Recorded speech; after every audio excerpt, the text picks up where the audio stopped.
नमस्कार विद्यार्थियों। प्रश्नावली 6.3 में आज हम पढ़ेंगे प्रश्न नंबर 1। ये प्रश्नावली अब इससे पहले हमने इसकी 3 प्रमेय जो पढ़ी थी वो आप अच्छे से देखें। इसके बाद हम इसके क्वेश्चन आंसर आज करने जा रहे हैं। तो क्वेश्चन नंबर 1 में दे रखा है, बताइए जो आकृतियां हैं इसमें 6.34 ये पूरा डायग्राम है। इसमें इतने हैं, इसमें जितनी भी आकृतियां दे रखी है, त्रिभुजों के युग्म में से कौन कौन से युग्म समरूप है, समरूप पहचानने हमको। और उस समरूपता कसौटी को लिखिए, जो समरूपता की कसौटी है, जो नियम है, उसका नाम भी हमको इसमें लिखना है, जिसका प्रयोग आपने उत्तर देने के लिए किया है। साथ ही समरूप त्रिभुजों के सांकेतिक रूप में व्यक्त भी करना है। सांकेतिक रूप में व्यक्त करना हमने लास्ट वीडियो में देखा था, लास्ट क्लास में देखा था कि इनको सांकेतिक रूप में कैसे हल करते हैं। और एक प्रश्न को मैंने दो दो तरीके से, मतलब दो दो एग्जाम्पल देके समझाया था आपको।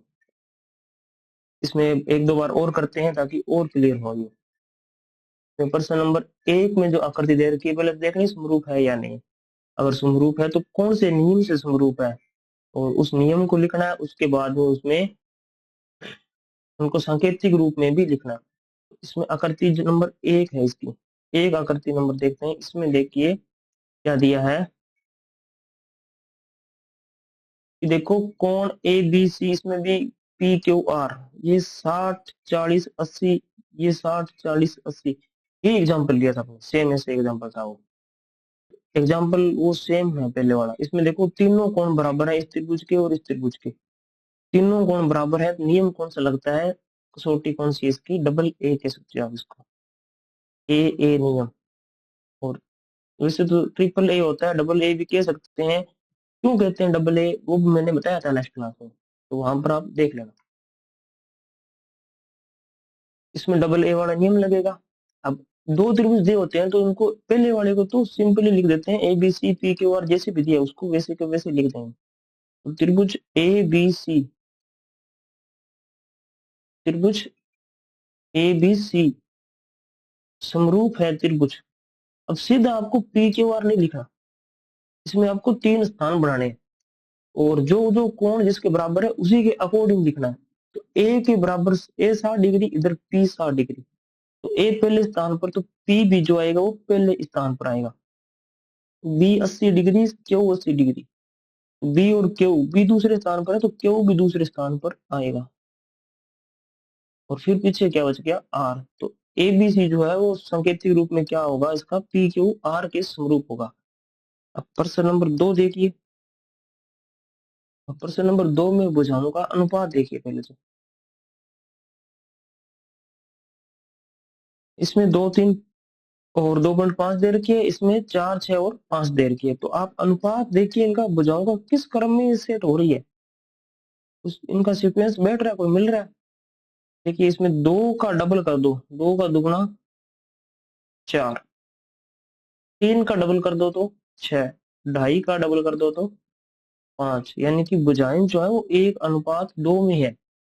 भुजाएं किस अनुपात में है, सारी की सारी भुजाएं किस अनुपात में है, 1:2 में।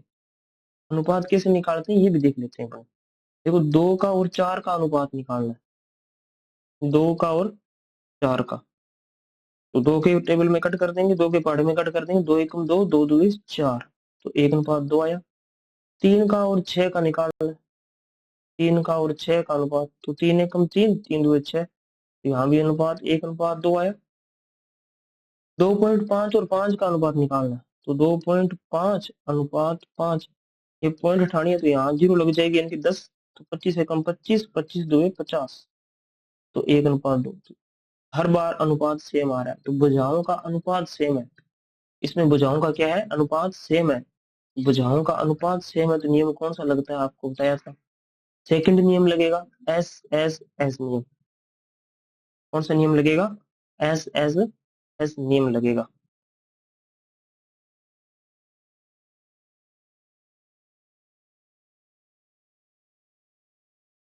तो ये इसमें एस एस एस नियम आ जाएगा। इसके बाद इसको सांकेतिक रूप में कैसे लिखेंगे, तो ए बी सी तो सेम लिखना है। पहले वाला तो मैंने कहा था भी, जो 2 त्रिभुज है उसमें पहला त्रिभुज तो आप बस सीधा लिख दो, जो नाम आपको लग रहा है उचित उसके अकॉर्डिंग लिख दो। दूसरा जो त्रिभुज है उसमें भुजाओं के अनुपात इस क्रम में सेट करने होंगे। तो दूसरा त्रिभुज में 3 स्थान देखने आपको, और तीनों स्थानों पर देखो ए बी जो है वो किस किस अनुपात की, क्यू आर की है। तो ए बी जो है वो क्यू आर की है, तो आपको क्यू आर भी लिखना पड़ सकता है और आर क्यू भी हो सकता है इसका आंसर, दोनों में से कोई भी। तो पीछे क्या बचा, क्यू आर, पीछे बचा पी, और यहाँ पर भी पी। अब चेकआउट करते हैं इसको, कौन सा इसमें इन दोनों में से कौन सा सही है। तो कौन सा सही है देखते हैं, ए सी 3 है और ए सी का अनुपात है पी क्यू से। ए सी का अनुपात पी क्यू से है, तो ए सी कहाँ पर लिया अपने, पहले और तीसरे पर। और पी क्यू पहले और तीसरे पे होना चाहिए, तो पी क्यू पहले तीसरे पे इसमें है, इसमें पहले तीसरे पे पी आर है, तो ये वाला राइट होगा अपना। तो यहाँ पर लिखेंगे Q R P, Q R P आएगा यहाँ पर। अब एक और बचा है, वो भी अपने चेक कर लेते हैं। ए बी हो गया, ए सी हो गया, बी सी देखते हैं, बी सी पी आर क्या होना चाहिए, तो बी सी कहाँ है, लास्ट दो पर, और पी आर भी कहाँ है, लास्ट दो पर। तो ये सही है।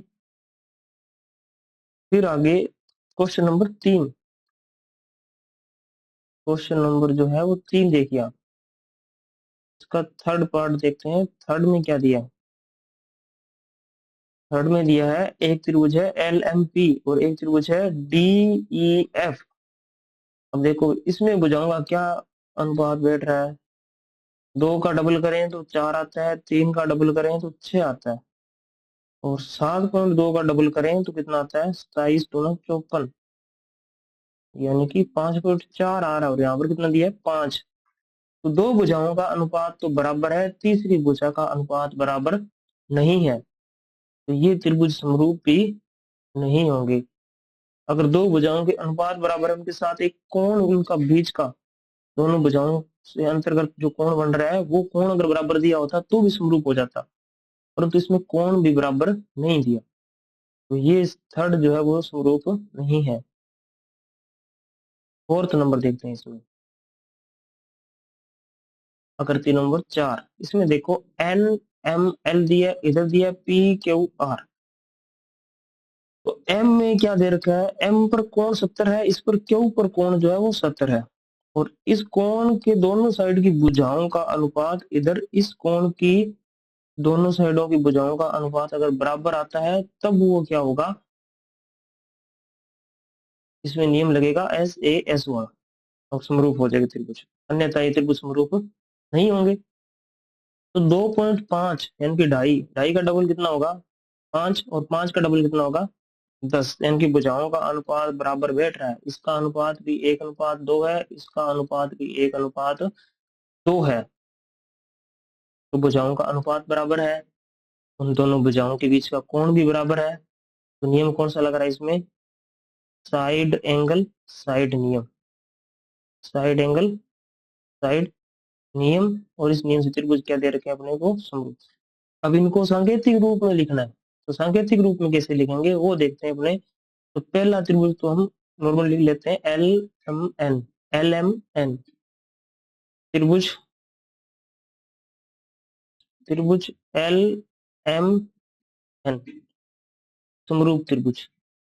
दूसरे त्रिभुज को इसके अकॉर्डिंग अपने को लिखना है। तो इसमें जो एम पर कोण है, इसमें क्यू पर है, एम पर 70 है, इसमें क्यू पर 70 है, इसमें एम बीचों बीच है दूसरे स्थान पर, इसमें क्यू आएगा बीचों बीच दूसरे स्थान पर। अब देखो एम एन का अनुपात पी क्यू से लिया है हमने, एन एम का है लेफ्ट दो पर, तो पी क्यू भी कहना चाहिए लेफ्ट दो पर, तो पी क्यू तो लिख दिया, तो क्या बचा पी, तो ये आ गया लेफ्ट दो पे पी क्यू, तो यहाँ क्या बचा आर। तीसरा अनुपात ऑटोमेटिक सही बैठेगा इसमें, कि देखो एम एल का अनुपात क्यू आर से, एम एल या एल एम, तो एल एम पहले दो पर और क्यू आर भी कहा है पहले दो पर, तो इनको सांकेतिक रूप में ऐसे लिखना है, पूर्णतः सावधानी से लिखना, कोई भी मिस्टेक इसमें नहीं होनी चाहिए, अच्छे से लिखना सीख लो इनको सांकेतिक रूप में कैसे लिखते हैं। अब क्वेश्चन नंबर 5 इसका, क्वेश्चन नंबर 5 में क्या दे रखा है हमको, एक एबीसी त्रिभुज दे रखा है, इधर एक ई डी ई एफ त्रिभुज दे रखा है, और इस एग्जाम्पल में मैंने आपको बताया था जब ये नियम बताया था तब। देखिए कि इसमें ए कोण 80 है, इसमें एफ कोण 80 है, एक कोण बराबर है, अच्छी बात है। भुजाओं का अनुपात भी देखिए, 2.5 का डबल 5, 3 का डबल 6, तो भुजाओं का अनुपात भी बराबर है। तो क्या ये त्रिभुज समरूप होंगे? थोड़ा सा आप सोचिए, क्या ये त्रिभुज समरूप होंगे? जी नहीं, ये त्रिभुज समरूप नहीं होंगे। क्यों नहीं होंगे? क्योंकि इस कोण जो है, ये ए कोण है, इसकी दोनों साइडों वाली भुजाओं का अनुपात लेना है। तो ए कोण की दोनों साइडों भुजा, एक तो ए बी है, एक ए सी है, और इसने भुजा कौन सी दे रखी है? बी सी दे रखी है। तो ये भुजा नहीं होनी चाहिए, यहाँ पर 3 इस जगह होता तो ये समरूप होते। दूसरी आकृति में तो सही दे रखा है, कोण 80 है, इसके दोनों साइड वाली भुजाएं ले रखी है, 6 और 5। परंतु इसमें जो है दोनों साइड की भुजाएं ना लेकर कोण ए के सामने की भुजा ले ली, तब ये त्रिभुज समरूप नहीं है। तो प्रश्न नंबर 5 में समरूप आकृति नहीं होगी, ये ध्यान रखो। अब प्रश्न नंबर 6 देखिए। प्रश्न नंबर 6 में क्या दे रखा है? एक दे रखा है अपने को डी ई एफ और एक पी क्यू आर। इसमें ये 70 है, ये 80 है, ये 80 है, ये 30 है। दो कोण में इसमें एक ही कोण बराबर दे रखा है, तो ये इसमें भी त्रिभुज बताओ समरूप होंगे कि नहीं होंगे? तो इसमें तीसरा कोण हमको ज्ञात करना पड़ेगा। इसे देखने पे दो कोण बराबर नहीं आ रहे, त्रिभुज समरूप नहीं होंगे, इससे मत करना। पहले तीसरा कोण ज्ञात कीजिए। तो ये 8, इनका जोड़ कितना आना चाहिए? 180 तीनों का, तो 150 तो इनका हो गया, पीछे ये बचा 30 डिग्री। इतने से ही काम हो रहा है। ये त्रिभुज और ये त्रिभुज, इनमें देखो दो कोण बराबर आ गए, ये 80 ये 30, इसका भी ये 80 ये 30। दो कोण बराबर होते त्रिभुज क्या हो जाएंगे? समरूप हो जाएंगे। बाकी ये कोण भी अपने ज्ञात कर लेते हैं। तो इनका तीनों का जोड़ 180 आएगा, इसमें से 80 ये है, पीछे बचा 100, 100 में से 30 ये गया, तो पीछे बचा 70 डिग्री। तो पी जो कोण है वो कितना आएगा? 70 डिग्री। तो दोनों त्रिभुजों में तीनों कोण बराबर हैं, तो ये इसमें नियम लगेगा एंगल एंगल। ये नियम भी लिख सकते हो, इसकी जगह डबल ए भी कर सकते हो आप, ए नियम। ये नियम लगा। अब इसको देखो, कोण वाले को लिखना बहुत ही आसान है।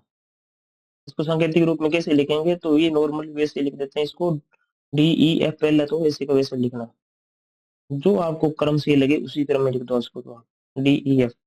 परंतु दूसरे में आपकी मर्जी जो है वो नहीं चलेगी, आपकी इच्छा नहीं चलेगी इसमें दूसरे में। दूसरा जो है पहले के अकॉर्डिंग ही आएगा। इसमें डी पर 70 है, इसमें पी पर 70 है, तो डी के सामने पी आएगा। यहाँ पर पहले पे डी है तो इधर पहले पे पी आएगा। दूसरे पे ई है, ई बराबर है क्यू के, तो यहाँ पर आएगा क्यू। और आर है जो एफ के बराबर है, तो यहाँ पर आएगा, सॉरी हाँ एफ के बराबर है, तो यहाँ पर आएगा आर। ये इसका सांकेतिक रूप हुआ। ये इसका कौन सा रूप हुआ? सांकेतिक रूप।